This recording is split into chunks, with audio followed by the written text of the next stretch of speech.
नमस्कार दोस्तों, आप लोग कैसे? हमारे यूट्यूब चैनल में आप लोग का स्वागत है और स्वागत ही करता रहता है। चलिए अपने गांव का मेला को दिखाते हैं। चलिए दिखाते हैं मेला में जो हमने गाड़ी खड़िया के निकला कि चला घूमा जाए, तब तो खदेरू मिल गया ना। कहा था खदेरू चला मेला दिखा देते हैं। खदेरू टोपी लगा के बैठा के एकदम फोटो खिंचा रहा है। उधर कुश्ती हो रहा है, आप लोग देख सकते कितना भीड़ है। इधर देखिए, चलिए हम आप लोग को कुश्ती दिखाते हैं। कह रहा है चला भैया कुश्ती देखे। खदेरू खदेरू लिया के जाए ना कुश्ती दिखाए। वो खदेरू लांचे लगा ना, कहना खदेरू चल भैया कुछ खा ले वाला, हम कहे पर चल कुश्ती देख ले वाला खदेरू तब खाई जाई। तो अगर वो खदेरू को ले चलते कुश्ती दिखाए। चलिए कुश्ती दिखाते हैं आप लोग को। देखिए कुश्ती यहाँ हो रहा है और हम देखिए लड़ ही रहे हैं। 500-500 रुपये इनाम रखा गया है। आप लोग देखिए कुश्ती।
कुश्ती तो देख लाली भैया, आप कहा के लिए चल कहा था चल भैया पहले कुछ खिया। खदेरुआ लिया जाएला, कहने चल खदेरू कुछ खा ले।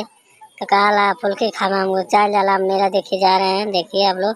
खदेरुआ कहा था भैया जल्दी चला, हम तो यहाँ देखिए नदी है। हम कहे पहले वो देख लो तब खाना। खदेरुआ अभी तक फुल्की दुकान नहीं खुजला। देख रहे हैं बहुत भीड़ है यहाँ। खदेरुआ के दिखाओ तब तो देखिए खदेरुआ नाचा था एकदम नन्हे हो जाता। उसके बाद ये देखिएगा, ये आ गया कुद्दन कूद रहा है। कह रहा हमू के कुद्दन हमू खावा। हम कहीं चल भाई तू खियावती। चलिए हम लोग जा रहे हैं फुल्की खाने।